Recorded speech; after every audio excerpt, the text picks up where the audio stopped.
Learning online by BR Godara में आप सभी बच्चों का स्वागत है। आज हम कक्षा 10 चैप्टर नंबर पहला जिसका पार्ट दूसरा करने जा रहे हैं, जिसका नाम है राष्ट्रीय विकास। राष्ट्रीय विकास के अंदर यहाँ पर हम बात करें इस लाइन की, तो यह समझना बहुत आवश्यक है कि देश के विकास के विषय में विभिन्न लोगों की धारणाओं का यहाँ पर मतलब होता है विचार, भिन्न या विरोधी हो सकते हैं। यानी कि कोई भी देश है, उस देश के अंदर जो विकास हो रहा है, उस विकास के अंदर उस देश के जो लोग हैं, उनके जो विचार हैं वो क्या हो सकते हैं, अलग अलग हो सकते हैं। ये नहीं है भी उन लोगों के अंदर जो सभी रूप से समानताएं पाई जाती हैं उनके विचारों के अंदर, ऐसा नहीं होता। उनके विचारों के अंदर क्या है, विरोधीपन भी पाया जाता है। कोई पक्ष के अंदर होता है, कोई विपक्ष में होता है। तो राष्ट्रीय विकास के पक्ष के अंदर ये जो विचार है, यानी कि किसी देश का विकास हो रहा है, उसके प्रति क्या क्या विचार हो सकते हैं, तब हम कहेंगे कि ये राष्ट्रीय विकास है। तो ये विचार है, क्या सभी विचारों को बराबर महत्व दिया जा सकता है? दूसरी लाइन, यदि परस्पर विरोधी है तो निर्णय कैसे करें? न्यायपूर्ण और सही राह क्या होगी? कार्य करने का कोई बेहतर उपाय? अगर ये विचार है और इन विचारों के ऊपर अगर हम सही रूप से अगर अमल करते हैं तो हम कहेंगे भी उस देश का राष्ट्रीय विकास अच्छा है। तो सभी के विचारों को बराबर महत्व देना चाहिए, यानी किसी प्रकार की पक्षपात रूप से नहीं करना है, यानी कि सभी को क्या समझना है, एक जैसा समझना है। उसी प्रकार से अगर कोई विरोधी है तो उसके साथ में निर्णय किस प्रकार से, यानी कि उसके साथ में भेदभावपूर्ण तरीका नहीं होना चाहिए।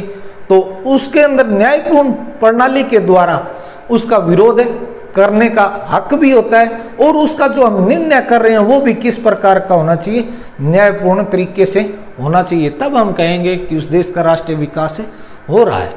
कार्य करने का कोई बेहतर तरीका, यानी कि किसी देश का अगर हमें विकास करना है तो उन लोगों को क्या समझना चाहिए या वहाँ के लोगों को क्या करना चाहिए, भी कार्य करने के बेहतर तरीके उपलब्ध होने चाहिए, नई नई तकनीक होनी चाहिए, तब उस देश का क्या होगा, राष्ट्रीय विकास होगा।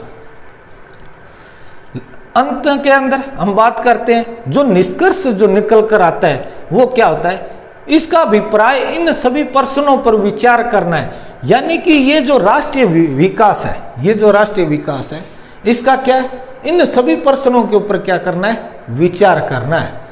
तो जब ये इन सभी प्रश्नों के ऊपर जब ये विचार करता है तो इसे हम क्या कहेंगे, राष्ट्रीय विकास कहेंगे।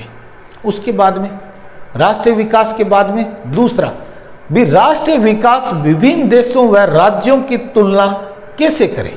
यानी कि ये राष्ट्रीय विकास के रूप में है भी, विभिन्न देश है वह राज्य अलग अलग देशों के अंदर या अलग अलग राज्यों के अंदर हम तुलना किस प्रकार से करें इस राष्ट्रीय विकास के बारे में। तो ये कुछ लाइनें हैं जिनको हम जानते हैं। जब लोगों के विकास के लक्ष्य अलग अलग हैं तो हम कैसे कह सकते हैं कि एक विकसित और दूसरा नहीं है। यानी कि इस लाइन का कहने का मतलब क्या है, उससे पहले इस ये जो मेन जो लाइन है इसको हम समझते हैं। देखो, विभिन्न देशों व राज्यों की तुलना, यानी कि अलग अलग देशों की तुलना कर रहे हैं या फिर राज्यों की तुलना कर रहे हैं, किस रूप में, भी राष्ट्रीय विकास, भी इन देशों के अंदर राष्ट्रीय विकास जो है वो किस प्रकार से है। तो इस लाइन के अंदर क्या दिया गया, भी जब लोगों के विकास के लक्ष्य अलग अलग हैं, भी हमने विकास के बारे में पढ़ा था, भी जो लोगों की जो विचार है, जो धारणाएं वो भी क्या है, अलग अलग है। लोगों के जो लक्ष्य है वो भी क्या है, अलग अलग। जैसे एक भूमिहीन किसान था, उसका क्या लक्ष्य था, एक समृद्ध किसान था, उसका क्या लक्ष्य था, एक उद्योगपति था, उसका क्या लक्ष्य था। इसी प्रकार यानी कि किसी देश के अंदर जो लोगों का जो लक्ष्य है वो क्या होंगे, सभी के सभी अलग अलग होंगे। तो जब अलग अलग होंगे तो हम कैसे कह सकते हैं भी एक व्यक्ति विकसित है या फिर एक देश विकसित है, या फिर कैसे कह सकते हैं भी एक राज्य विकसित है और दूसरा नहीं है। तो ये हम नहीं कह सकते। दूसरी बात, जब दो वस्तु की तुलना करते हैं तो कुछ में समानताएं व असमानताएं भी होती है। अब ये क्या कर रहा है, जब हम दो वस्तु, किसी भी प्रकार की दो वस्तु है उनके अंदर हम क्या करते हैं, कंपैरिजन करते हैं, यानी कि तुलना करते हैं। तो उसके अंदर कुछ समानताएं मिलेगी, कुछ असमानताएं मिलेंगी। जैसे मैं यहां पर कह दूं, एक मैं चौक ले लेता हूं, एक ये मार्कर ले लेता हूं, आपसे पूछूं भी इसके अंदर क्या समानताएं हैं, तो हम कहेंगे भी ब्लैक बोर्ड के ऊपर है, दोनों से लिखा जाता है, तो वो क्या हो गई, समानता हो गई। और दूसरी असमानता की बात करें तो मैं कहूंगा भी इसके अंदर स्याही डलती है, उसके अंदर स्याही नहीं होती, उसके अंदर चूना पत्थर का प्रयोग किया जाता है, यानी कि चूने का प्रयोग किया जाता है। तो ये क्या होगी, असमानता होगी। तो इस प्रकार से तो इस दो लाइनों से हमें क्या निष्कर्ष निकलकर हमारे सामने आता है, यह इस बात पर निर्भर करता है कि तुलना करने का लक्ष्य क्या है। भी ये जो विभिन्न जो देश है या राज्य है, इनकी हम जो तुलना कर रहे हैं, इन तुलना करने का हमारा लक्ष्य क्या है, यानी कि हम तुलना किस प्रकार से कर रहे हैं, किस पॉइंट से हम तुलना कर रहे हैं, वो मायने रखता है इस बात का भी किस प्रकार से हम तुलना कर रहे हैं। यानी कि किसी देश के अंदर हम जनसंख्या के रूप में कर रहे हैं, या आय के रूप में कर रहे हैं, या साक्षरता के रूप में, यानी कि वो इस बात पर निर्भर करता है कि उस देश की हम तुलना किस रूप में कर रहे हैं। तब हम राष्ट्रीय विकास के बारे में हम बात कर सकते हैं। उसके बाद में देखो नेक्स्ट, यहां पर मैंने नोट लगाया, ये आपके लिए महत्वपूर्ण है 1 नंबर के लिए। देशों की तुलना करने के लिए सबसे महत्वपूर्ण क्या होती है, उनकी आय होती है। आपसे पूछे भी ये भी विभिन्न देशों की तुलना करनी है, उनके अंदर सबसे विशिष्टता या सबसे महत्वपूर्ण विशिष्टता कौन सी होती है, तो आपका आंसर क्या रहेगा, उनकी आय। और उनकी आय के अंदर ही अगर हम बात करें तो ये राष्ट्रीय आय से संबंधित है। ठीक है, अब यहां पर मैंने ये महत्वपूर्ण है, ये आपको याद रखना है, ये सिर्फ आपकी जानकारी के लिए भी राष्ट्रीय विकास क्या होता है, विभिन्न देशों और राज्यों के रूप में तुलना किस प्रकार से करते हैं, ये सिर्फ समझने के लिए। अगर आपके प्रश्न के हिसाब से करें तो इसके अंदर से रेयर चांस है भी आपके प्रश्न आए, लेकिन ये लाइन आपके लिए महत्वपूर्ण है 1 नंबर के लिए। उसके बाद में हम दूसरे, ये भी 1 नंबर के लिए प्रश्न महत्वपूर्ण है, 2 नंबर का भी आ सकता है। औसत या प्रति व्यक्ति आय किसे कहते हैं, दोनों एक ही नाम है, औसत आय और प्रति व्यक्ति आय।